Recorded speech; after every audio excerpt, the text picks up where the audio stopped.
زدی به دوداخ. صاحب این بچه کیه؟ نمیدونم اصلا این چیه. منم اصلا خوب اینو نمیشناسم. حساب کن هزار پارو احساسم. تو فکر زفر خسیسه، تو فکرتم کلی تاسیسه. دندره از یک ندیسه، داری میری روی اعصابم.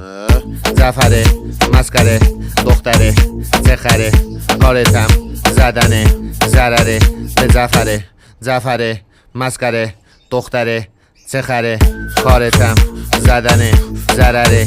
به زفره هر شب میگی منو ببر رستوران، این سری از کردان میبرم به طالبان. 200 هم میخوره روزی 2 تا لیفان، اگه خوب پایین نمیره بکش سیفان. با اینکه نداریم روی هم شناخت، ولی ازم پول دستی میخوای. گذاشتم 2 تومن زیر